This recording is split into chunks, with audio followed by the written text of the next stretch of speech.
കൃപാസനം പ്രസാദവര സഞ്ചാരി മാതാവിനും എൻ്റെ കർത്താവിനും 100 കോടി നന്ദി പറഞ്ഞുകൊണ്ടാണ് ഞാൻ എൻ്റെ സാക്ഷ്യങ്ങളിലേക്ക് കിടക്കുന്നത്. എൻ്റെ പേര് നിഷ.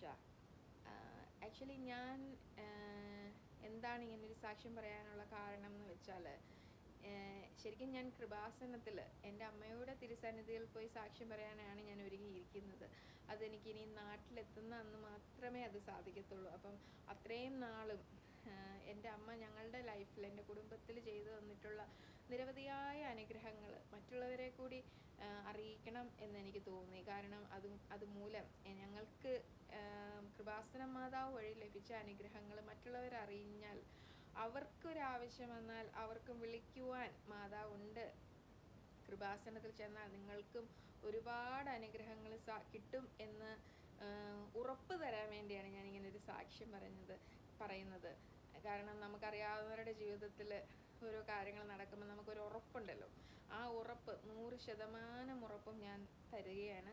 ആർക്ക് എന്ത് പ്രശ്നമായിക്കോട്ടെ ഉണ്ടെങ്കിൽ കൃപാസനത്തിൽ ചെല്ലുക, അവിടെ ചെന്ന് പ്രാർത്ഥിക്കുക, ഉടമ്പടി എടുത്താൽ തീർച്ചയായിട്ടും നിങ്ങളുടെ ജീവിതത്തിലും കർത്താവും മാതാവും എല്ലാം ഇടപെടുമെന്ന് ഞാൻ ഉറപ്പ് പറയുന്നു. എൻ്റെ സാക്ഷ്യത്തിലേക്ക് വരികയാണെങ്കിൽ, പിന്നെ ഒരു കാര്യം കൂടെ, ഞാൻ എന്നാണോ നാട്ടിലെത്തുന്നത് അന്ന് തന്നെ ഞാൻ എൻ്റെ അമ്മയുടെ കൃപാസനത്തിൽ പുണ്യഭൂമിയിലെത്തി ഞാൻ എൻ്റെ സാക്ഷ്യം പറയുന്നതായിരിക്കും. അപ്പം എൻ്റെ സാക്ഷ്യത്തിലേക്ക് വരുവാണെങ്കിൽ, ഞാൻ പറഞ്ഞ പോലെ എൻ്റെ പേര് നിഷ എന്നാണ്. എൻ്റെ വീട് ചങ്ങനാശ്ശേരിയിലാണ്, എൻ്റെ ഹസ്ബൻഡിൻ്റെ വീട് എറണാകുളം. ഞങ്ങളിപ്പോൾ കാനഡയിലാണ്. ഞാനിവിടെ നേഴ്സായി ജോലി ചെയ്യുന്നു. ഞാൻ ശരിക്കും നേഴ്സിങ് ഞാൻ പാസ് ഔട്ട് ആയത് 2008-ലാണ്. ആ 2008 തൊട്ട് ശരിക്കും പറയുവാണെങ്കിൽ എൻ്റെ ജീവിതത്തിൽ വലിയൊരു ആഗ്രഹം എന്ന് പറയുന്നത് കാനഡയിൽ എത്തണം, കാനഡയിൽ വന്ന് നേഴ്സായി ജോലി ചെയ്യണം. ഇതായിരുന്നു എൻ്റെ ഒരു വലിയ ഡ്രീം. അപ്പം അങ്ങനെ 2008 എനിക്കങ്ങനെ അപ്പം തന്നെ ആ വർഷം തന്നെ എനിക്ക് കാനഡയിലേക്ക് സ്റ്റുഡൻറ്റ് വിസ ഏകദേശമായി. അതിൻ്റെ ലാസ്റ്റ് സ്റ്റേജ് ആയപ്പോൾ എൻ്റെ IELTS എല്ലാം ക്ലിയർ ആയിരുന്നു. പക്ഷെ ലാസ്റ്റ് സ്റ്റേജ് ആയപ്പോഴത്തേക്കും എനിക്ക് ചില കാരണങ്ങൾ കൊണ്ട് എനിക്ക് കാനഡയ്ക്ക് പോകാൻ സാധിച്ചില്ല. അപ്പോൾ എനിക്ക് ഒരുപാട് നിരാശയൊക്കെ ഉണ്ടായിരുന്നു. എന്നിരുന്നാലും അത് കഴിഞ്ഞ് പലതവണ ഞാൻ കാനഡയിലേക്ക് പോകാനുള്ള പല ഏജൻസികളെ കോണ്ടാക്ട് ചെയ്തു. അവരെല്ലാവരും എന്നോട് IELTS പറഞ്ഞ ഒരു കാര്യം. പിന്നെ ചില ഏജൻസികൾ ഒരുപാട് ലക്ഷക്കണക്കിന് കാശിൻ്റെ കഥയാണ് പറഞ്ഞത്. അപ്പം അത്രയേറെ ലക്ഷങ്ങൾ, അതായത് 20, 30, 40 ലക്ഷമൊക്കെ മുടക്കി വരണം എന്ന് ഞാൻ ആഗ്രഹിച്ചില്ല. അത് തന്നെയല്ല, എൻ്റെ വീട്ടിലെല്ലാവരും പറഞ്ഞു അങ്ങനെ പോയിട്ട് കാര്യമില്ല. കാരണം നമ്മൾ അങ്ങനെ പോയാലും നമ്മൾ നേഴ്സായി ജോലി ചെയ്യണമെങ്കിൽ നമ്മൾ ഒരുപാട് എക്സാംസും അങ്ങനത്തെ പല അസസ്മെൻറ്റുകളും ഒക്കെ വേണമല്ലോ. അപ്പം അങ്ങനെ കാശ് മുടക്കി പോകുന്നതിനോടും താല്പര്യമില്ലായിരുന്നു. പക്ഷെ ഞാൻ പല ഏജൻസികളെയും കോണ്ടാക്ട് ചെയ്യുമായിരുന്നു, ഇടയ്ക്കിരുന്ന് ചെയ്യുമായിരുന്നു. അപ്പം എൻ്റെ IELTS ആണ് എൻ്റെ ഒരു വലിയ പ്രശ്നമായിട്ട് കിടന്നത്. ഞാൻ പലതവണ IELTS എഴുതിയിട്ടുണ്ട്. 2008 എനിക്ക് കിട്ടി. പക്ഷെ അത് കഴിഞ്ഞ് പലതവണ എണ്ണിയാൽ എനിക്കറിയത്തില്ല എത്ര തവണയാണെന്ന്. ഞാൻ അത്രയും IELTS എഴുതിയിട്ടുണ്ട്. പക്ഷേ എനിക്ക് 1-2 മൊഡ്യൂളിന് ആവശ്യത്തിനുള്ള സ്കോർ കിട്ടുമായിരുന്നില്ല. പ്രോസസ്സിങ്ങിനുള്ള സ്കോർ എനിക്ക് കിട്ടത്തില്ലായിരുന്നു. അത് എപ്പോഴും അങ്ങനെയാണ്. എനിക്കൊരു തവണ പോലും അങ്ങനെ IELTSന് സ്കോർ കിട്ടിയിട്ടില്ല. ഒരു മൊഡ്യൂളിന് അല്ലെങ്കിൽ 2 മൊഡ്യൂളിനെങ്കിലും എൻ്റെ സ്കോർ എനിക്ക് മീറ്റ് ചെയ്യാൻ പറ്റിയിട്ടില്ല.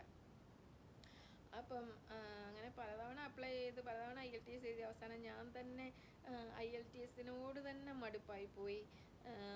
അങ്ങനെ ഇരിക്കുമ്പോഴാണ് 2021 ഞാൻ സിംഗപ്പൂരായിരുന്നു 10 വർഷം ജോലി ചെയ്തുകൊണ്ടിരുന്നത്. അങ്ങനെ ഞാൻ 2021 നാട്ടിലെത്തിയത് എൻ്റെ ഡെലിവറിക്ക് വേണ്ടി.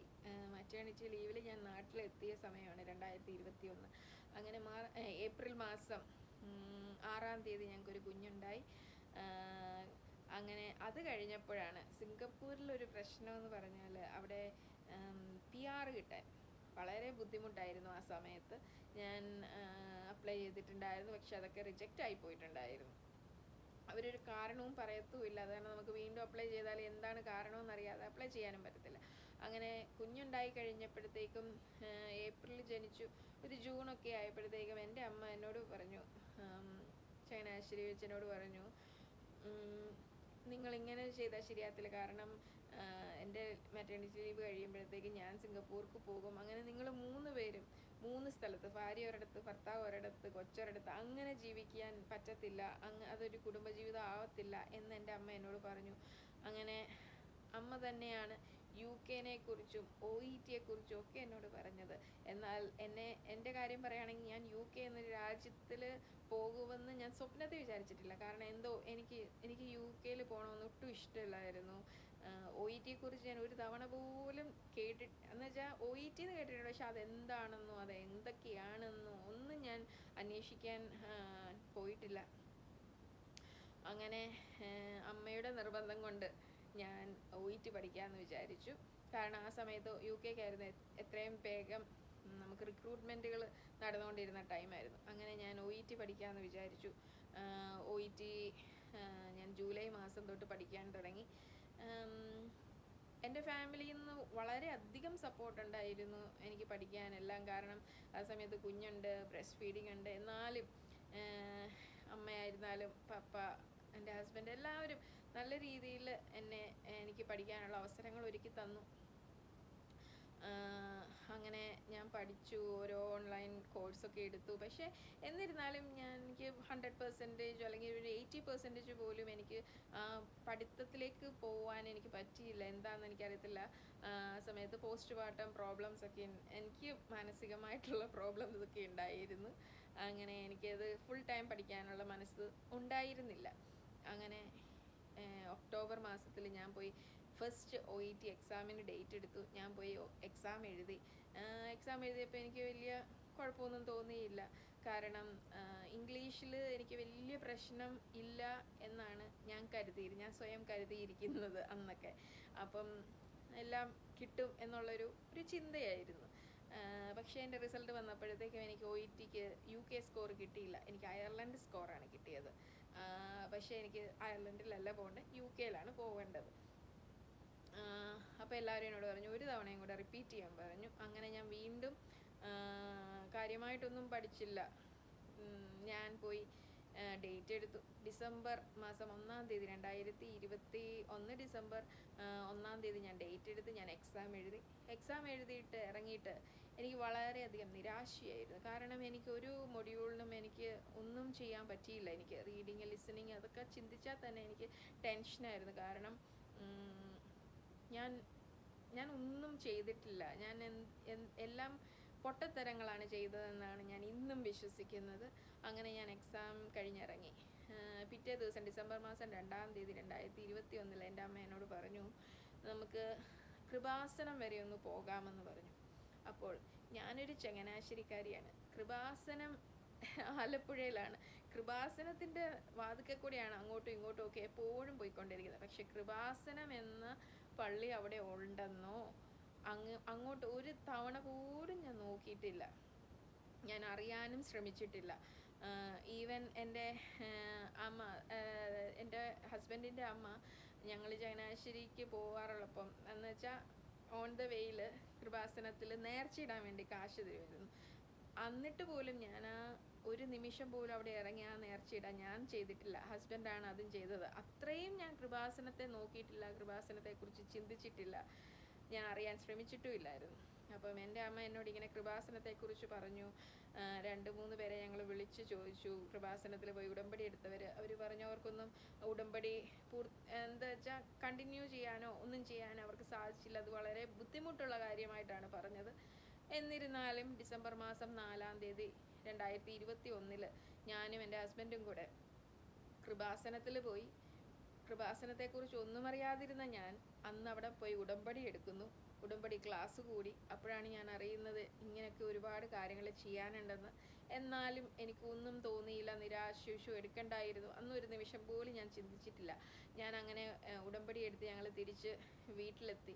അപ്പോൾ അന്ന് അവിടെ വെച്ച് കണ്ട പല കാര്യങ്ങളുണ്ട്. അതായത് കുഞ്ഞു മക്കൾ, ഒട്ടും വയ്യാത്തവർ, കൊച്ചു പിള്ളേർ കരഞ്ഞുകൊണ്ട് പോകുന്നു. അങ്ങനെയൊക്കെ കണ്ടപ്പോൾ ഞാൻ ചിന്തിച്ചു, എന്താണ് ഇങ്ങനെയൊക്കെ ഒത്തിരി വയ്യാത്തവരൊക്കെ എന്താ ഇവിടെ വരുന്നത്. അന്ന് എനിക്ക് അത്രയ്ക്കുള്ള അറിവ് അറിവില്ലായ്മയായിരുന്നു എനിക്ക് എൻ്റെ കൃപാസനത്തെക്കുറിച്ച്. അങ്ങനെ ഞങ്ങൾ ഉടമ്പടി എടുത്ത് വീട്ടിലെത്തി. ഞാൻ അന്ന് വൈകിട്ട് തൊട്ട് പ്രാർത്ഥനകളെല്ലാം ചെല്ലാൻ തുടങ്ങി. അങ്ങനെ ഡിസംബർ മാസം 22-ാം തീയതി 2021 എൻ്റെ ആദ്യത്തെ നിയോഗം സാധിച്ചു. എൻ്റെ OET റിസൾട്ട് വന്നു. എനിക്ക് UK സ്കോർ കിട്ടി. എൻ്റെ പരിശുദ്ധ അമ്മ എൻ്റെ ജീവിതത്തിൽ ആദ്യത്തെ എൻ്റെ നിയോഗം സാധിച്ചു തന്നു. ഒരു യോഗ്യതയുമില്ലാത്ത, ഒട്ടും നന്നായിട്ട് എഴുതാത്ത എൻ്റെ പരീക്ഷ എന്നെ എൻ്റെ അമ്മ പാസ്സാക്കി തന്നു. ഞാൻ പാസ്സായി. അത് കഴിഞ്ഞിട്ട് ഡിസംബർ കഴിഞ്ഞു. ജനുവരി ആയപ്പോൾ സിംഗപ്പൂരിൽ നിന്ന് എൻ്റെ ഹോസ്പിറ്റലുകാർ പറഞ്ഞു ഇനിയും അവർ ഫ്ലൈറ്റ് ടിക്കറ്റ് എല്ലാം എടുക്കാൻ പോവാണെന്ന്. കാരണം അന്നെല്ലാം ഫ്ലൈറ്റിൽ ഈ എയർപോർട്ട്സ് എല്ലാം ക്ലോസ് ആയിരുന്നു. പക്ഷേ അതെല്ലാം പതുക്കെ തുറക്കാൻ തുടങ്ങി. അപ്പോൾ അവരെടുക്കാൻ പോകുന്നു. അപ്പോൾ എനിക്ക് അടുത്ത ടെൻഷൻ തുടങ്ങി. അയ്യോ, എനിക്ക് ഒറ്റയ്ക്ക് പോകാൻ പറ്റത്തില്ല. കാരണം ഞാൻ അന്ന് ബ്രസ്റ്റ് ഫീഡിങ്ങിൻ്റെ ടൈമാണ്. കാരണം ജീവിതം വേറൊരു രീതിയിലേക്ക് മാറിയല്ലോ നമ്മൾ ഒരു കുഞ്ഞുണ്ടായി കഴിഞ്ഞപ്പോൾ. അപ്പം ഞാൻ പക്ഷേ എൻ്റെ മാതാവിനോട് അമ്മയെ മാതാവേ ഞങ്ങൾക്ക് ഒരുമിച്ച് പോകണം അങ്ങനെയൊന്നുമല്ല പറഞ്ഞത്. ഞാൻ എൻ്റെ നിയോഗത്തിൽ എഴുതിയിട്ടുണ്ടായിരുന്നു ഞങ്ങൾക്ക് 3 പേർക്ക് ഒരുമിച്ച്, എൻ്റെ അമ്മ പറഞ്ഞതുപോലെ ഒരുമിച്ച് ഒരു കുടുംബമായിട്ട് ജീവിക്കുവാൻ എൻ്റെ അമ്മ അനുവദിക്കണമെന്ന് ഞാൻ എഴുതിയിട്ടുണ്ടായിരുന്നു. ജനുവരി മാസത്തിൽ എല്ലാ ഏജൻസികളും എന്നോട് പറഞ്ഞു ഞാൻ ഇവർക്ക് വിസിറ്റിംഗ് വിസ സിംഗപ്പൂർക്ക് അപ്ലൈ ചെയ്യാൻ നേരം അവരൊക്കെ പറഞ്ഞു ഇത് കിട്ടത്തില്ല. കാരണം ഓൾറെഡി ഡിഫിക്കൽട്ടാണ് വിസ കിട്ടാൻ അവിടേക്ക്. അപ്പം കോവിഡും കൂടെ ആയതുകൊണ്ട് ഒരിക്കലും അവർ തരത്തില്ല എന്ന് പറഞ്ഞു. എന്നിരുന്നാലും ഞാൻ സ്വയം അത് അപ്ലൈ ചെയ്തു. എനിക്ക് എൻ്റെ അമ്മ മാതാവ് അവരുടെ വിസ അപ്രൂവ് ആക്കി തന്നു. അത് കഴിഞ്ഞപ്പം കോവിഡ് ടൈമും പല കാര്യങ്ങളുണ്ട്, പല പേപ്പേഴ്സും ചെയ്യണം.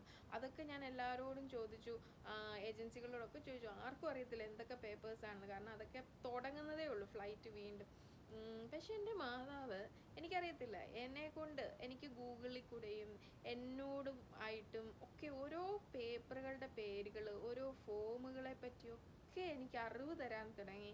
അങ്ങനെ ഞാൻ തന്നെ കണ്ടുപിടിച്ച് ഓരോ പേപ്പേഴ്സ് എല്ലാം, ആവശ്യമായ ഡോക്യുമെൻറ്റ്സ് എല്ലാം ഞങ്ങൾക്ക് കിട്ടി.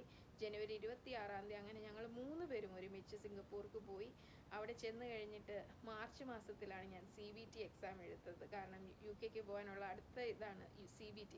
പക്ഷേ ആ CBT എക്സാമിന് എനിക്ക് ഒരു ദിവസം പോലും എനിക്ക് പഠിക്കാനുള്ള സമയം കിട്ടിയില്ല. കാരണം ഞാൻ ആഴ്ചയിൽ 6 ദിവസവും ജോലി ചെയ്യണം.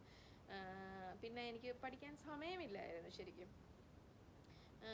അപ്പം എല്ലാവരും ഓൺലൈൻ കോഴ്സുകളൊക്കെ ചെയ്യുന്നുണ്ടെന്നൊക്കെ കേട്ടു. അപ്പോൾ ഞാൻ പിന്നെ എങ്ങനെ പരീക്ഷ എഴുതും? അപ്പം നാളത്തെയാണ് എൻ്റെ എക്സാം ഡേറ്റ് എങ്കിൽ ഇന്ന് വൈകുന്നേരമാണ് ഞാൻ എൻ്റെ കസിൻ അവളെ വിളിച്ചിട്ട് ചോദിക്കുന്നത് എന്താണ് എക്സാമിന് വരുന്നത്, എന്താണ് ഈ CBT എക്സാം എന്ന് ഞാൻ അവളോട് അപ്പോഴാണ് ചോദിച്ചത്. അവൾ എനിക്ക് ഫോർമുലാസ് പറഞ്ഞു തന്നു. ആ ഫോർമുലകൾ മാത്രമായിട്ട് ഞാൻ പരീക്ഷാ ഹാളിലേക്ക് പോയി. ആദ്യത്തെ 15 ക്വസ്റ്റ്യൻ കാൽക്കുലേഷൻസ് ആണ്. അത് കഴിഞ്ഞിട്ടുള്ള എത്രയോ 100 150 ക്വസ്റ്റ്യൻസ് ഉണ്ട്. അതിനകത്ത് ഒരു ക്വസ്റ്റ്യൻ പോലും എനിക്ക് അതിൻ്റെ ശരിയായ ഉത്തരം അറിയത്തില്ലായിരുന്നു. പക്ഷേ എൻ്റെ പരിശുദ്ധ അമ്മ, ഞാൻ എൻ്റെ കാശുരൂപവും എൻ്റെ ഉപ്പും എല്ലാമായിട്ടാണ് എപ്പോഴും കാര്യങ്ങൾ ചെയ്യാറുള്ളത്. എൻ്റെ അമ്മ മാതാവ് എനിക്ക് ആ പരീക്ഷ പാസ്സാക്കി തന്നു. ഒന്നും അറിയാതെ ഞാൻ പരീക്ഷ എഴുതി. പക്ഷെ എൻ്റെ പരിശുദ്ധ മാതാവ് എന്നെ അത് പാസ്സാക്കി. പിന്നെ കാര്യങ്ങൾ വളരെ സ്പീഡായിരുന്നു. ആ ഉടമ്പടി എടുത്ത അന്ന് തൊട്ട് ജീവിതത്തിൽ സഞ്ചാരി മാതാവ്, സമയത്തിൻ്റെ മാതാവാണ്. ഒരു നിമിഷം പോലും വൈകാതെ പരിശുദ്ധ അമ്മ ഞാൻ ചിന്തിക്കുന്നതിന് മുമ്പേ എൻ്റെ കാര്യങ്ങൾ ചെയ്യാൻ തുടങ്ങി. അങ്ങനെ എനിക്ക് 2 ഹോസ്പിറ്റലിൽ നിന്ന് ഇൻ്റർവ്യൂ വന്നു. 2ഉം അമ്മ മാതാവ് എന്നെ പാസ്സാക്കി. ഞാൻ അതിൽ നിന്നും എനിക്ക് ഇഷ്ടപ്പെട്ട ഒരു ഹോസ്പിറ്റലിനെ സെലക്ട് ചെയ്തു. അത് കഴിഞ്ഞ് വിസ പ്രോസസ്സിങ് സ്റ്റാർട്ട് ചെയ്തു. അപ്പം 1 മാസം പോലും വിസ കിട്ടാത്തില്ല എന്നുറപ്പുള്ള രാജ്യത്ത് എൻ്റെ ഹസ്ബൻഡിനും കൊച്ചിനും അമ്മ മാതാവ് മെയ് മാസം വരെ ഉള്ള വിസ എക്സ്റ്റൻഷൻ ചെയ്തു തന്നു. എൻ്റെ റെസിഗ്നേഷൻ ഡേറ്റ് മെയ് 3-ാം തീയതി ആയിരുന്നു. ഇവരുടെ വിസ എക്സ്റ്റൻഷൻ കിട്ടിയിരിക്കുന്നത് മെയ് 12-ാം തീയതി. അതുകൊണ്ട് ഒരു ദിവസം പോലും എനിക്ക് പിരിഞ്ഞിരിക്കേണ്ട ഒരവസ്ഥ അമ്മ വരുത്തിയില്ല. ഞങ്ങൾ ഒരുമിച്ച് റിസൈൻ ചെയ്ത് 3 പേരും കൂടെ തിരിച്ച് ഇന്ത്യയിലേക്ക് പോയി. അതിനുശേഷം വിസയുടെ പ്രോസസ്സിങ് എല്ലാം തുടർന്നുകൊണ്ടിരുന്നു. മെയ് മാസത്തിൽ ഞങ്ങൾ നാട്ടിലെത്തി. ജൂലൈ 4-ാം തീയതി എനിക്ക് അവിടെ നിന്നുള്ള ഫ്ലൈറ്റ് ടിക്കറ്റ് 5 പൈസ ചിലവ് ഇല്ലാതെയാണ് ഞാൻ UK-യിലെത്തിയത്. ഞാൻ ജൂലൈ മാസം 4-ാം തീയതി UK-യിലെത്തി. ആദ്യത്തെ 1 മാസം അവിടുത്തെ ഫ്രീ അക്കോമഡേഷൻ ആയിരുന്നു. അത് കഴിയുമ്പോൾ നമുക്ക് പുതിയ വീട് തപ്പണം, വാടകയ്ക്ക് റെൻറ്റിന് താമസിക്കാൻ വേണ്ടി. അപ്പോൾ ആ സമയത്തൊക്കെ വളരെ പാടായിരുന്നു റെൻറ്റിനൊരു വീട് കിട്ടാൻ. പക്ഷേ എൻ്റെ കസിൻ ഒരുപാട് സെർച്ച് ചെയ്തു. അവസാനം അവർക്കൊരു വീട് കിട്ടി. കാണാൻ പോയപ്പോൾ ആ വീട് എവിടെയാണ് ഇരിക്കുന്നതെന്ന് വെച്ചാൽ എൻ്റെ ഹോസ്പിറ്റലും ആ ഫ്ലാറ്റും തമ്മിൽ 1 മിനിറ്റ് നടക്കാനുള്ള ദൂരവ്യത്യാസത്തിലായിരുന്നു എനിക്ക് ആ ഭവനം തന്നത്. ആ ഭവനത്തെക്കുറിച്ച് പറയുവാണെങ്കിൽ ഞാൻ ഇപ്പോഴും പറയുന്നു, അങ്ങനെ ഒരു അന്യദേശത്ത് എൻ്റെ പരിശുദ്ധ അമ്മയും എൻ്റെ കർത്താവും എനിക്കൊരു വാടകയ്ക്ക് വീട് തന്നത് ഒരു സ്വർഗം പോലത്തെ ഒരു വീടായിരുന്നു. എനിക്ക് ഫുള്ളി ഫർണിഷ്ഡ് ആയിട്ട് ഒരു സാധനം പോലും ഞാൻ ആ വീട്ടിലേക്ക് മേടിക്കേണ്ടി വന്നില്ല. TV, ഫ്രിഡ്ജ്, വാഷിംഗ് മെഷീൻ, അങ്ങനെ വേണ്ട എല്ലാ കാര്യങ്ങളും, പ്ലേറ്റുകൾ എല്ലാമായിട്ടുള്ളൊരു വീടാണ് എനിക്ക് എൻ്റെ പരിശുദ്ധ അമ്മ തന്നത്. ആ വീട്ടിൽ ഞങ്ങൾ നന്നായി നല്ലൊരു ഭവനം തന്ന് അനുഗ്രഹിച്ചു. അത് കഴിഞ്ഞിട്ടുള്ള എൻ്റെ അടുത്ത കടമ്പ ഓസ്കി എന്ന എക്സാം ആയിരുന്നു. ഓസ്കി എക്സാമിന് ഞങ്ങൾ നോർത്തേൺ അയർലൻഡിലാണ് പോയി എഴുതേണ്ടത്. ഫ്ലൈറ്റിൽ പോവാൻ ഞങ്ങൾ 10-15 പേര് ഒരുമിച്ചാണ് ആ എക്സാം അറ്റൻഡ് ചെയ്യാൻ പോകുന്നത്. എൻ്റെ ഒരു പ്രശ്നമെന്ന് വെച്ചാൽ അന്ന് എനിക്ക് 11 വർഷത്തെ നഴ്സിംഗ് എക്സ്പീരിയൻസ് ഉണ്ടായിരുന്നു. എനിക്ക് പേഷ്യൻസിൻ്റെ അടുത്തെല്ലാം അവർക്ക് ആവശ്യമായതെല്ലാം ചെയ്യാം. പക്ഷേ എനിക്ക് ഒരു ടീച്ചറിൻ്റെ മുമ്പിൽ എനിക്ക് അങ്ങനൊരു കാര്യം ചെയ്യാൻ എനിക്ക് വളരെ ബുദ്ധിമുട്ടുള്ളൊരു വ്യക്തിയാണ്. എനിക്ക് പെട്ടെന്ന് ഞാൻ വളരെ ആൻഷ്യസ് ആകും, എനിക്ക് വളരെ ടെൻഷൻ ഉണ്ടാകും. അപ്പോൾ എനിക്ക് ഭയങ്കര പേടിയായിരുന്നു, ഇതെങ്ങനെയാണ് ചെയ്യുന്നത്, അങ്ങനെ നമുക്ക് മറ്റൊരാളുടെ മുമ്പിൽ ഒരാൾ നോക്കി നിൽക്കുക ചെയ്യാൻ എനിക്ക് പാടാണ്. അപ്പം ഞങ്ങൾ ആ എക്സാമിന് പോയി. ആ എക്സാമിന് പോയപ്പോഴത്തേക്കും ഞാനൊരു ആദ്യത്തെ റൂമിൽ എത്തി. എക്സാം ടീച്ചർ, അതായത് ഇൻവിജിലേറ്റർ എന്ന് പറയുന്ന വ്യക്തി എന്നെ വെൽക്കം ചെയ്തു. ഞാൻ ആ റൂമിലേക്ക് ചെന്നു. ആദ്യം തന്നെ അവരെന്നോട് ഹൗ ആർ യു എന്നൊക്കെ ചോദിച്ച് എന്നെ ഹഗ് ചെയ്യുകയായിരുന്നു ആ വ്യക്തി ചെയ്തത്. എന്നിട്ട് എന്നോട് ചോദിച്ചത് എന്താണെന്ന് വെച്ചാൽ എൻ്റെ ഫാമിലിയെക്കുറിച്ച്, ആരൊക്കെയുണ്ട്, എത്ര പിള്ളേരുണ്ട്, ഇതൊക്കെയാണ് ആ പുള്ളിക്കാരി എന്നോട് ചോദിച്ച ക്വസ്റ്റ്യൻസ് ആദ്യം തന്നെ. അത് കഴിഞ്ഞപ്പോൾ അപ്പം തന്നെ നമുക്കൊരു സമാധാനം ഉണ്ടാവും. പക്ഷേ അത് കഴിഞ്ഞിട്ട് ഉടനെ തന്നെ നമ്മുടെ പ്രൊസീജിയേഴ്സ് സ്റ്റാർട്ട് ചെയ്യുന്നു. എനിക്ക് കിട്ടിയ പ്രൊസീജിയർ എന്ന് പറഞ്ഞാൽ വളരെ ഈസി ആയിട്ട് ഞാൻ എന്നും എൻ്റെ ഹോസ്പിറ്റലിൽ, എൻ്റെ വാർഡിൽ നമ്മൾ പേഷ്യൻസിൻ്റെ അടുത്ത് എന്നും ചെയ്തുകൊണ്ടിരിക്കുന്ന ഒരു പ്രൊസീജിയറാണ് എനിക്ക് വന്നത്. പക്ഷേ ഞാൻ പറഞ്ഞല്ലോ, ഞാൻ വളരെ ആൻഷ്യസ് ആയിട്ടുള്ളൊരു വ്യക്തിയാണ്. അതുകൊണ്ട് ഞാൻ പെട്ടെന്ന് തപ്പിത്തടഞ്ഞു. എനിക്ക് ടെൻഷനായി. കാരണം ഓരോ സ്റ്റെപ്പ് വൈസ് ആയിട്ടാണ് നമ്മൾ ചെയ്യേണ്ടത്. പക്ഷെ എനിക്കത് ഭയങ്കരമായിട്ട് ഞാൻ പേടിച്ചുപോയി, ടെൻഷനായിപ്പോയി. അപ്പോൾ എൻ്റെ സ്റ്റെപ്പുകളെല്ലാം അങ്ങോട്ടും ഇങ്ങോട്ടും എല്ലാം മറിഞ്ഞു. അപ്പോൾ തന്നെ ഞാൻ മാനസികമായിട്ട് വളരെയധികം വിഷമിച്ചു. അപ്പം അടുത്ത പ്രൊസീജിയറിന് മുമ്പായിട്ട് നമ്മൾ പുറത്തിറങ്ങിയിരിക്കണം. ആ കസേരയിൽ ഇരുന്നുകൊണ്ട് ഞാൻ കണ്ണുനീര് പൊഴിച്ചു. ഞാൻ കരഞ്ഞു. എൻ്റെ മാതാവേ, ഞാൻ ഈ എക്സാമിന് തോറ്റു പോവുമല്ലോ എന്ന് ഞാൻ ഉറപ്പിച്ചു. അങ്ങനെ ഞാൻ കരഞ്ഞ് മേളിലോട്ട് നോക്കുമ്പം ഒരു CCTV ആയിരുന്നു. അത് കണ്ട് ഞാൻ പതുക്കെ കണ്ണൊക്കെ തുടച്ച് അവിടെ ഇരുന്നു. കാരണം അത്രയ്ക്ക് ഞാൻ ദുഃഖിച്ചായിരുന്നു. അത് കഴിഞ്ഞ് അടുത്ത പ്രൊസീജിയറിന് അവർ വിളിച്ചു. അതുപോലെ തന്നെ ഞാൻ വളരെയധികം തപ്പിത്തടഞ്ഞു. അവിടെ ഇവിടെ ആ സ്റ്റെപ്പ് ഈ സ്റ്റെപ്പ് അങ്ങനെ അങ്ങോട്ടും ഇങ്ങോട്ടും എല്ലാം മാറിപ്പോയി. എല്ലാം കഴിഞ്ഞ് ആ വ്യക്തി എന്നെ വീണ്ടും ഹഗ് ചെയ്തിട്ട് എന്നോട് പറഞ്ഞു, എന്നോട് ടെൻഷനൊന്നും അടിക്കണ്ട എന്ന് പറഞ്ഞു. നിനക്ക് എത്രയും വേഗം, കാരണം ഈ എക്സാം കഴിഞ്ഞിട്ട് വേണം എനിക്ക് എൻ്റെ ഫാമിലീനെ UK കൊണ്ടുവരാൻ, നിനക്ക് എത്രയും വേഗം നിൻ്റെ കുഞ്ഞിനെ കാണാൻ സാധിക്കട്ടെ എന്ന് പറഞ്ഞു. എന്ന് പറഞ്ഞാലും ഞാൻ അവരെ വിശ്വസിച്ചില്ല. ഞാൻ ജയിക്കുമെന്നൊന്നും ഞാൻ വിശ്വസിച്ചില്ല. ഞാൻ ഓർത്തു, ഞാൻ എങ്ങനെ കാണാനാണ്, ഞാൻ ഇതിനകത്ത് തോറ്റു പോവല്ലോ എന്നുള്ള ചിന്തയായിരുന്നു എനിക്ക്. അത് കഴിഞ്ഞപ്പോൾ ആ എക്സാം കഴിഞ്ഞപ്പോൾ എനിക്ക് ഭയങ്കര ഡിപ്രഷനായി. 2 ദിവസം കഴിഞ്ഞപ്പോൾ അതിൻ്റെ റിസൾട്ട് വന്നത്, ഞാൻ പാസ്സായി. 10-15 പേര് പോയതിൽ 5 പേരെങ്ങാണ്ടാണ് പാസ്സായത്. അതിനകത്ത് ഒരാൾ ഞാനായിരുന്നു. ഇത് സാധിച്ചതും എൻ്റെ അമ്മ മാതാവ് കാരണമാണ്, എൻ്റെ പരിശുദ്ധ അമ്മ കാരണമാണ്. കാരണം അന്ന് ആ എക്സാം കഴിഞ്ഞ് വന്നപ്പോൾ എൻ്റെ കൂടെ ഉണ്ടായിരുന്ന എല്ലാവരും വളരെയധികം ദുഃഖത്തിലായിരുന്നു. കാരണം അവർക്ക് കിട്ടിയ എക്സാമിനേഴ്സ് വളരെ ഹാഷായിരുന്നു.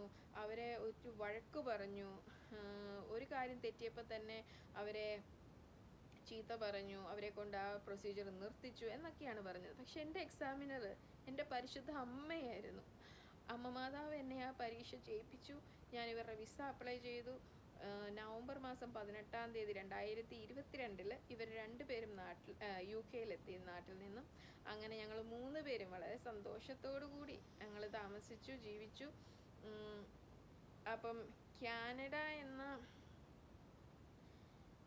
രാജ്യത്തെ ശരിക്കും പറഞ്ഞാൽ ഞാൻ വിട്ടായിരുന്നു. കാരണം IELTS ഒന്നും കിട്ടുന്നില്ല, പിന്നെ ലക്ഷ്യങ്ങൾ മുടക്കി പോകണം, അങ്ങനെയൊക്കെ വന്ന് അതൊക്കെ ചിന്തിച്ച് ഞാൻ കാനഡേനെ ഒരു കാരണം പറഞ്ഞ് ഞാൻ വിട്ടായിരുന്നു. പക്ഷേ ഡിസംബറിലാണെന്ന് തോന്നുന്നു, ഡിസംബർ മാസം 2022 ഏതോ ഒരു പ്രൊവിൻസിലേക്ക്, ന്യൂ ഫൗണ്ട്ലാൻഡ് ആണെന്ന് തോന്നുന്നു, അവിടേക്ക് ഇങ്ങനെ ആൾക്കാരെ എടുക്കുന്നുണ്ട്, നേഴ്സായിട്ട് എടുക്കുന്നുണ്ടെന്നൊക്കെ കേട്ട് അപ്പം തൊട്ട് ഞാനൊരു വചനം എഴുതാൻ തുടങ്ങി.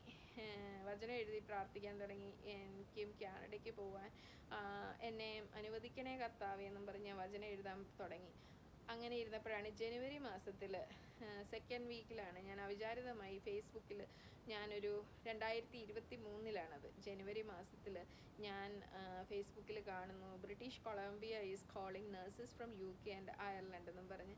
സാധാരണഗതിയിൽ ഞാനതെല്ലാം ഉപേക്ഷിക്കുന്നു, ഞാനതൊന്നും നോക്കത്തില്ല. കാരണം IELTS വേണമല്ലോ, IELTS എനിക്ക് കിട്ടത്തില്ല എന്നുള്ള ഉറപ്പുള്ളത് കൊണ്ട് ഞാൻ അത് നോക്കാറില്ലാത്തതാണ്. പക്ഷേ എന്തോ എൻ്റെ അമ്മ എൻ്റെ മനസ്സിൽ തോന്നിച്ച് ഞാനത് സേവ് ചെയ്ത് വെച്ചു. എന്നിട്ട് ഞാൻ എൻ്റെ വീട്ടിൽ പറഞ്ഞു. അപ്പോൾ എല്ലാവരും പറഞ്ഞു നമുക്ക് പോയി സെമിനാർ അറ്റൻഡ് ചെയ്യാമെന്ന് പറഞ്ഞു.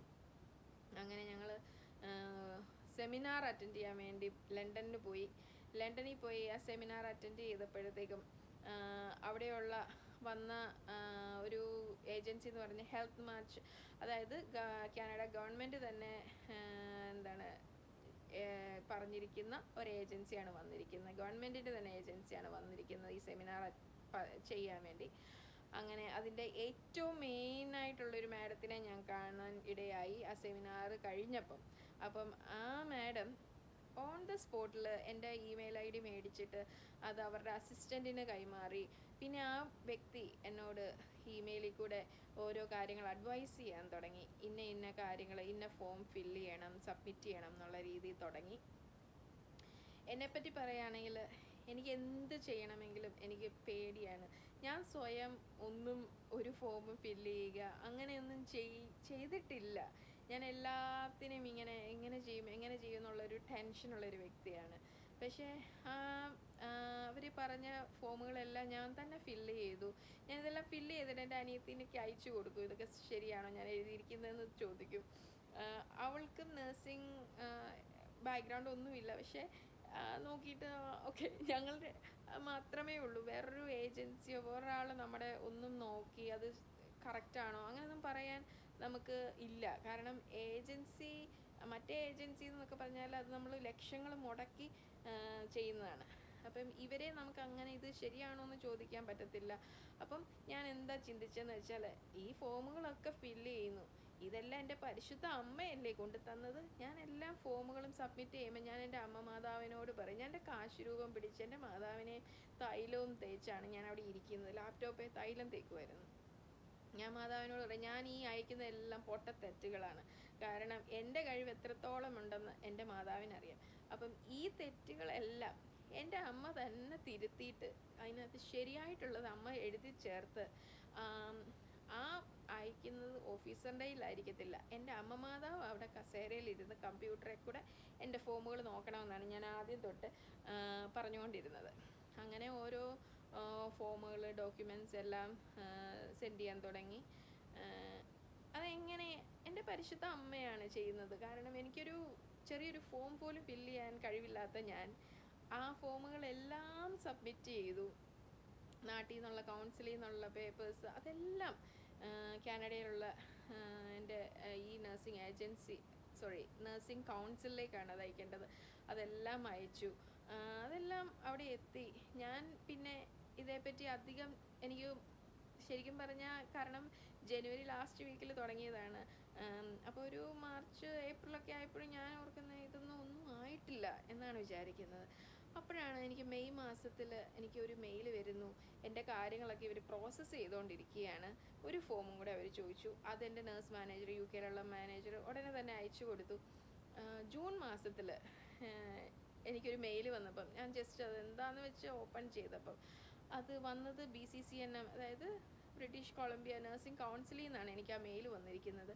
ആ മെയിലിനകത്ത് പറഞ്ഞിരിക്കുന്നത് എനിക്ക് പ്രൊവിഷണൽ നഴ്സിംഗ് രജിസ്ട്രേഷൻ അപ്രൂവ്ഡ് ആയെന്നും പറഞ്ഞാണ് വന്നിരിക്കുന്നത്. അതായത് ഞാനൊരു പ്രൊവിഷണൽ നഴ്സിംഗ് ലൈസൻസ് എനിക്ക് കാനഡയിൽ കിട്ടിയെന്നാണ് വന്നത്.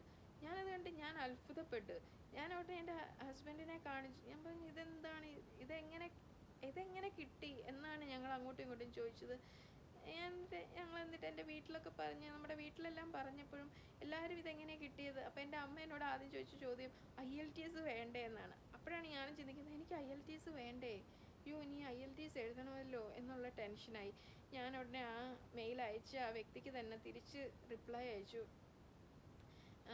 എനിക്ക് IELTSന് എത്ര സ്കോറാണ് ഞാൻ എടുക്കേണ്ടത് എന്നുള്ള രീതിയിലാണ് ഞാൻ അയച്ചത്. ഞാൻ IELTSനെ കുറിച്ച് അയച്ചത്.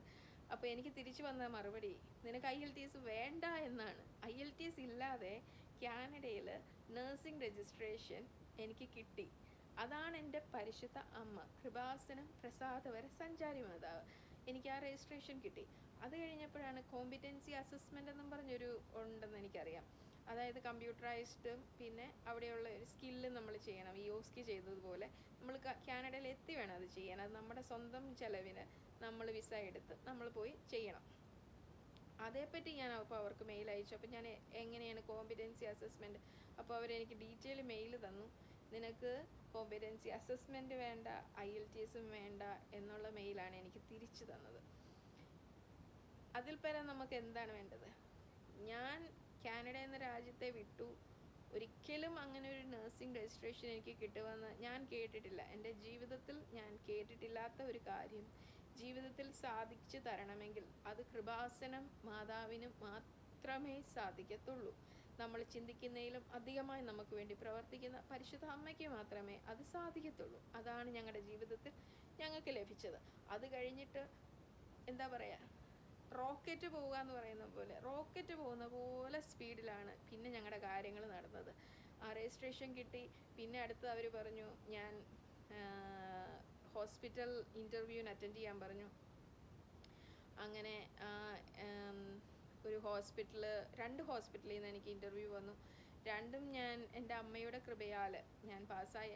ഞാൻ ഇൻ്റർവ്യൂവിന് ഇരിക്കുന്ന ജോസഫ് അച്ഛൻ്റെ ഉടമ്പടി ധ്യാനം സൗണ്ട് കുറച്ചിട്ട് TV-യിലിടും. എന്നിട്ട് ലാപ്ടോപ്പിൽ തൈലം തേച്ച് കാശുരൂപവും മാതാവിൻ്റെ രൂപവും വെച്ചാണ് ഞാൻ ഇൻ്റർവ്യൂകളെല്ലാം അറ്റൻഡ് ചെയ്തത്.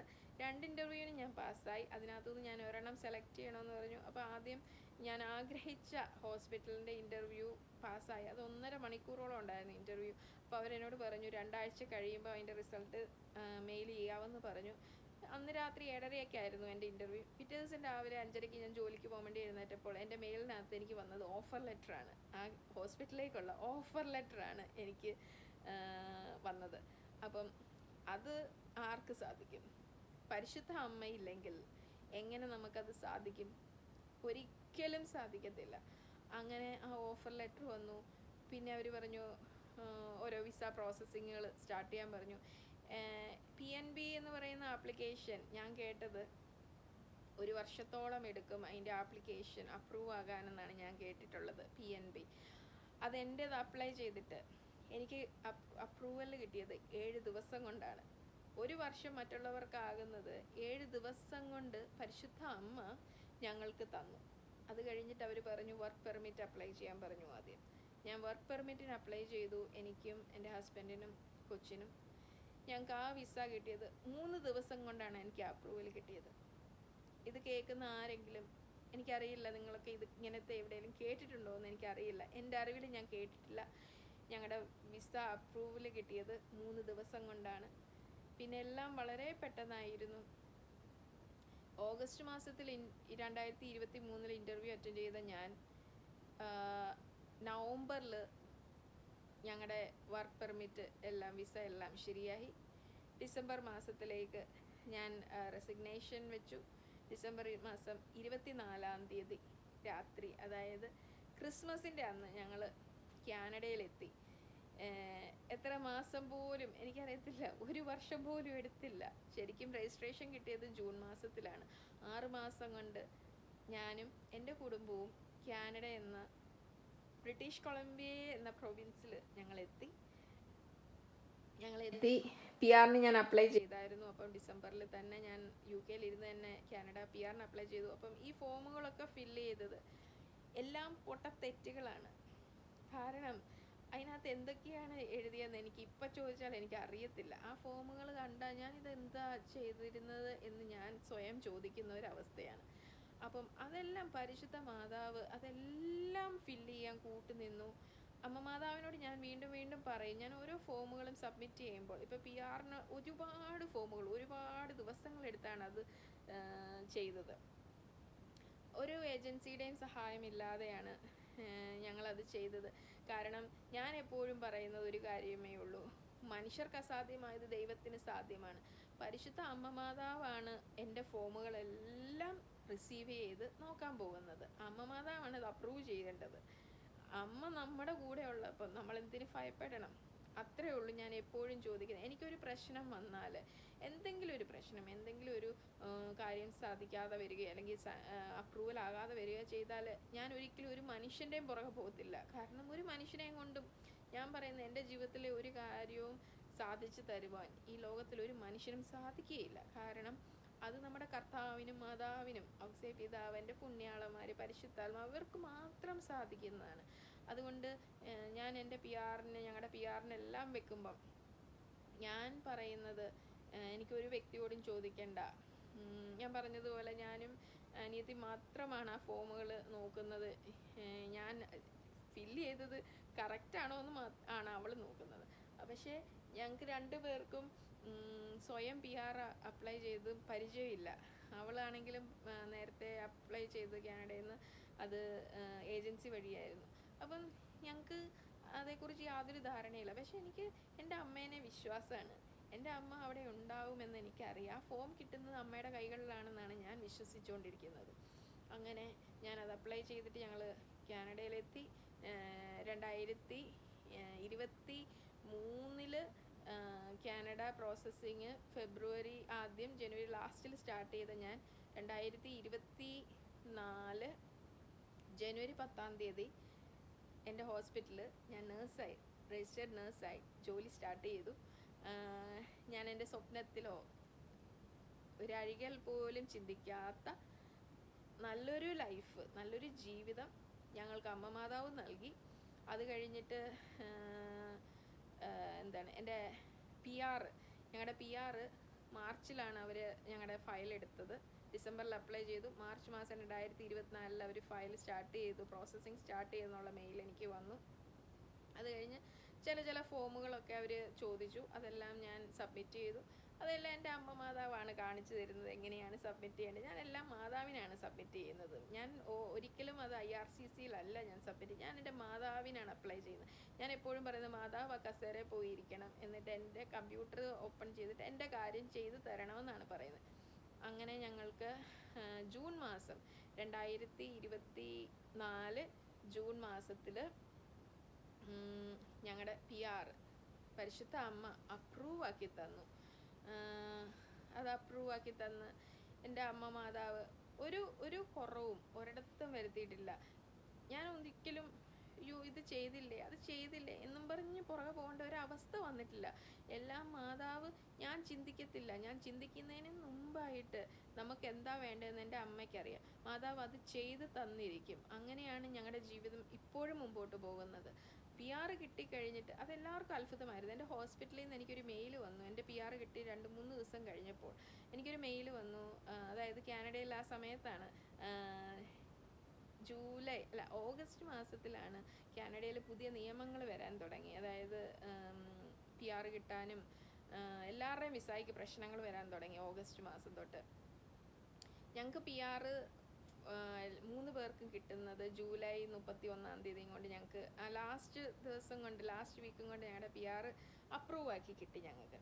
അപ്പോൾ ഓഗസ്റ്റ് ഫസ്റ്റ് വീക്കിൽ എൻ്റെ ഹോസ്പിറ്റലിൽ നിന്ന് എനിക്കൊരു മെയിൽ വന്നു, വേറെ രീതിയിൽ എങ്ങനെയെങ്കിലും പി ആർ അപ്ലൈ ചെയ്യാൻ. അതായത് ഞാനിപ്പോൾ അപ്ലൈ ചെയ്തിരിക്കുന്നത് ഹെൽത്തിൻ്റെ എന്തോ ഇത് വെച്ചായിരുന്നു. അതാണ് പറയുന്നത്. ഇപ്പോൾ എനിക്ക് അറിയത്തില്ല എങ്ങനെയാണ് അപ്ലൈ ചെയ്യുന്നത്, ഒന്നും അറിയത്തില്ല. അപ്പോൾ അവരെന്നോട് വേറെ എംപ്ലോയ്മെൻറ്റിൻ്റെ ഇതിൽ അപ്ലൈ ചെയ്താൽ കിട്ടാൻ വളരെ പാടാണെന്നുള്ള രീതിയിൽ എനിക്ക് ഹോസ്പിറ്റലിൽ നിന്ന് മെയിൽ വന്നു. അപ്പം ഞാൻ അല്ലാത്ത രീതിയിൽ അപ്ലൈ ചെയ്യണമെങ്കിൽ വീണ്ടും എനിക്ക് പ്രശ്നങ്ങൾ വരാൻ പോകും. IELTS ഞാൻ എഴുതണം. കാരണം അല്ലാത്ത രീതിയിൽ ഞാൻ അപ്ലൈ ചെയ്യണമെങ്കിൽ. പരിശുദ്ധ അമ്മ പക്ഷേ ആ മെയിൽ കിട്ടുന്നതിന് മുമ്പ് തന്നെ എനിക്കും എൻ്റെ കുടുംബത്തിനും PR അപ്രൂവ് ആക്കി തന്നായിരുന്നു. അതുകൊണ്ട് എനിക്ക് ആ മെയിൽ കിട്ടിയപ്പം എനിക്ക് ഒന്നും തോന്നിയില്ല.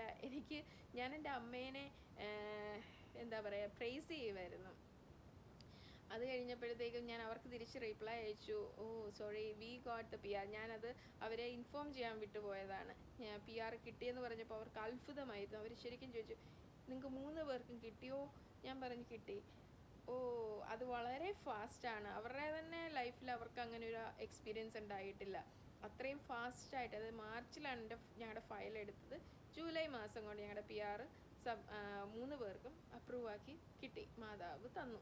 അത് കഴിഞ്ഞിട്ട് ഹസ്ബൻഡിന് ഇവിടെ ഡ്രൈവിംഗ് ലൈസൻസ് എടുക്കാനായിട്ട്, അത് ഹസ്ബൻഡ് പോയത് മാതാവിൻ്റെ ഉപ്പ് എല്ലാമായിട്ടാണ് പോയത്, തൈലം തൊട്ട്. ഞങ്ങൾ പ്രാർത്ഥിക്കുന്നത് എങ്ങനെയാണെന്ന് വെച്ചാൽ, ഞാനും ഹസ്ബൻഡും കൊച്ചും ഉണ്ടാവും കൂടുതലും സമയങ്ങളിൽ ഒരുമിച്ചാണ് പ്രത്യക്ഷീകരണ പ്രാർത്ഥന ചൊല്ലുന്നത്. പരിശുദ്ധ മാതാവിൻ്റെ രാവിലത്തെ 5:30-ത്തെയും വൈകിട്ടത്തെയും പ്രത്യക്ഷീകരണ പ്രാർത്ഥന കൂടുതലും മാക്സിമം ഞങ്ങൾ ഒരുമിച്ചാണ് ചെല്ലാറുള്ളത്. കുടുംബ പ്രാർത്ഥനകൾ എന്നും ഞങ്ങൾ ചെല്ലാൻ ഞങ്ങൾക്ക് സാധിക്കുന്നുണ്ട്. ഇപ്പം ജപമാല ചെല്ലാൻ സാധിക്കുന്നുണ്ട്. അങ്ങനെ പ്രാർത്ഥനയിലേക്ക് ഞങ്ങൾ ഒത്തിരി വന്നു എന്ന് തന്നെ ഞാൻ പറയുന്നു. UK-നെ അപേക്ഷിച്ച് കാനഡയിൽ വന്നു കഴിഞ്ഞപ്പോഴത്തേക്ക് ഞങ്ങൾ പ്രാർത്ഥനയിലേക്ക് ഒരുപാട് വന്നു. അപ്പം എൻ്റെ ഉടമ്പടി എന്ന് പറഞ്ഞാൽ, ഞാനിപ്പം ഓൺലൈൻ ഉടമ്പടിയിലാണ് ഇരിക്കുന്നത്. ഇനി നാട്ടിൽ വന്നിട്ട് വേണം എനിക്ക് തീർത്ഥാടന ഉടമ്പടി വീണ്ടും എടുക്കാൻ വേണ്ടി. ഇപ്പം ഞാൻ ഓൺലൈൻ ഉടമ്പടികളാണ് ചെയ്യുന്നത്. അങ്ങനെ ഹസ്ബൻഡിന് ഡ്രൈവിംഗ് ലൈസൻസ് കിട്ടി. അത് കഴിഞ്ഞിട്ട് ഒരു വാഹനം എന്നുള്ളത്, കാരണം ഞങ്ങൾ ലൈസൻസ് കിട്ടിയത് എനിക്ക് തോന്നുന്നു ജൂലൈ മാസത്തിലാണെന്ന് തോന്നുന്നു. 2024 ജൂലൈ മാസത്തിലാണ് അത് കിട്ടുന്നത് ലൈസൻസ്. അപ്പോൾ അത് കഴിഞ്ഞിട്ടല്ലേ കാറിന് നമ്മൾ അപ്ലൈ ചെയ്യാൻ പറ്റുള്ളൂ. അപ്പം അത് അപ്ലൈ ചെയ്തു. അപ്പം ഞങ്ങളോട് പറഞ്ഞിരുന്നത് 2 വർഷം വെയിറ്റ് ചെയ്യണം എന്നാണ് പറഞ്ഞിരുന്നത്. പക്ഷെ പരിശുദ്ധ അമ്മ മാതാവ്, ഞാൻ അമ്മയോട് പറഞ്ഞു ഒരു കാര്യം, എനിക്ക് ഇവിടെ വിൻ്റർ തുടങ്ങുന്നത് ഒരു ഒക്ടോബർ നവംബർ മാസത്തിലാണ്. ശരിക്കും നവംബറിലാണ് തുടങ്ങുന്നത്.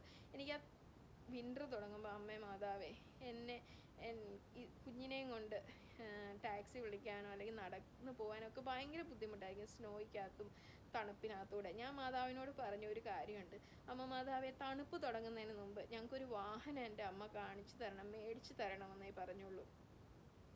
ഞങ്ങൾ ആഗ്രഹിച്ച വാഹനത്തിൻ്റെയും 100 ഇരട്ടി നല്ലൊരു വാഹനം എൻ്റെ പരിശുദ്ധ അമ്മ ഒക്ടോബർ 24-ാം തീയതി ഞങ്ങൾക്ക് മേടിച്ചു തന്നു.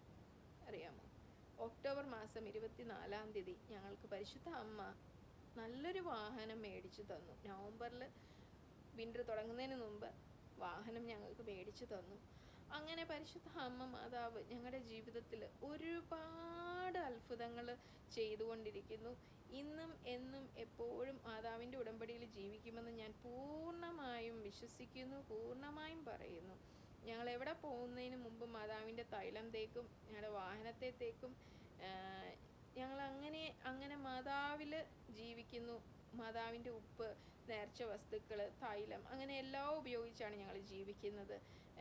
എൻ്റെ പ്രേക്ഷിത പ്രവർത്തനങ്ങളെന്ന് പറഞ്ഞാൽ, ഹോസ്പിറ്റലിന് പേഷ്യൻസിനോട് നമുക്ക് ചില സമയം നമുക്ക് ഒത്തിരിയും നമ്മളെ പ്രശ്നങ്ങൾ അല്ലെങ്കിൽ ഇറിറ്റേറ്റ് ചെയ്യുന്നുണ്ടെങ്കിലും ഞാൻ അങ്ങനെ എന്താ പറയുക, ഒരു നിമിഷം പോലും എൻ്റെ മുഖത്ത് അതിൻ്റെ ഒരു ബുദ്ധിമുട്ട് ഞാൻ കാണിക്കാതെ അവരെ ഞാൻ വളരെ നല്ല രീതിയിൽ അവരോട് ഇടപെടാനും അവർക്ക് വേണ്ടി പ്രവർത്തിക്കുവാനും എനിക്ക് സാധിക്കുന്നു. ഞാനത് ചെയ്യാൻ ശ്രമിച്ചുകൊണ്ടിരിക്കുന്നു. പിന്നെ ഇവിടെ നമ്മുടെ നാട്ടിലെ പോലെ എനിക്ക് എന്താ പറയുക, നമുക്ക് ഒരുപാട് ഭക്ഷണങ്ങൾ കൊടുക്കാൻ അങ്ങനെയൊന്നും സാധിക്കത്തില്ലല്ലോ. അപ്പം ഞങ്ങൾ ചില സമയങ്ങളിൽ ഇവിടെ ഹോംലെസ് ആയിട്ടുള്ള ആൾക്കാരുണ്ട്, അവർക്ക് കൊണ്ടുപോയി നമ്മൾ ഒരു നേരത്തെ ഒരാഹാരം ഇടയ്ക്ക് മേടിച്ചു കൊടുക്കും. ചില സമയം വഴിയെ പോകുന്നത് കാണുമ്പോൾ നമ്മൾ ആഹാരം മേടിച്ചു കൊടുക്കും. അങ്ങനെയൊക്കെ ചെയ്യുന്നുണ്ട്. പിന്നെ പത്രം നാട്ടിൽ നിന്ന് ഞാനിപ്പം ഇന്നലെ എനിക്ക് കിട്ടി, ഞാനത് നമുക്ക് ഇവിടെ കൊടുക്കുന്നുണ്ട്. ഇനിയും ഞാനത് തുടർന്നുകൊണ്ടിരിക്കും, അത് ഉറപ്പാണ്. പരിശുദ്ധ അമ്മ മാതാവിനെ വിളിച്ചാൽ ഒരു നിമിഷം പോലും നമ്മൾ ദുഃഖിക്കേണ്ടി വരത്തില്ല. നമ്മളെ കൈവിടാത്ത പരിശുദ്ധ അമ്മയാണ്. അതുപോലെ ഞങ്ങൾ പ്രാർത്ഥനയിൽ കൂടുതൽ വന്നു. ഞാൻ എൻ്റെ കഴിവുള്ള ദിവസത്തോളം രാവിലെ ഓഫുള്ള ദിവസങ്ങളിൽ രാവിലെ കുർബാനയ്ക്ക് പോകാറുണ്ട്. അങ്ങനെ എല്ലാ കാര്യങ്ങളും കർത്താവിൻ്റെ കൃപയാൽ, മാതാവിൻ്റെ സാന്നിധ്യത്തിൽ ഞങ്ങൾ അനുഷ്ഠിച്ചു പോരുന്നു. അങ്ങനെയാണ് ഞങ്ങളുടെ ലൈഫ് മുമ്പോട്ട് പോയിക്കൊണ്ടിരിക്കുന്നത്. അതുകൊണ്ട് ഞാൻ എല്ലാവരോടും പറയുന്നു, ആർക്കെങ്കിലും എന്തെങ്കിലും പ്രശ്നങ്ങളുണ്ടെങ്കിൽ ഒരു പ്രശ്നവും കൂടാതെ പരിശുദ്ധ അമ്മയുടെ അടുത്ത് പോയി കൃപാസനത്തിൽ പോയി ഒന്ന് പ്രാർത്ഥിക്കുക. അല്ലെങ്കിൽ നിങ്ങൾക്ക് ഓൺലൈൻ ഉടമ്പടി എടുക്കാം. എന്തെങ്കിലും സംശയം ഉണ്ടെങ്കിൽ എനിക്ക് മെസ്സേജ് അയച്ചാൽ മതി. ഞാൻ തീർച്ചയായിട്ടും നിങ്ങൾക്ക് അതിനുള്ള ഗൈഡൻസ് തരാം. ഇതൊക്കെ തന്നെയാണ് എൻ്റെ സാക്ഷ്യം. ഇനിയും അടുത്ത സാക്ഷ്യങ്ങളുമായിട്ട് ഞാൻ വീണ്ടും ഒരു വീഡിയോ ചെയ്യുന്നതായിരിക്കും. ഇന്ന് ഞാൻ ഇത്രയുമാണ് സാക്ഷ്യത്തിൽ പറയുന്നത്. എല്ലാവർക്കും കർത്താവിൻ്റെയും അമ്മ മാതാവിൻ്റെയും അനുഗ്രഹം ഉണ്ടായിരിക്കട്ടെ.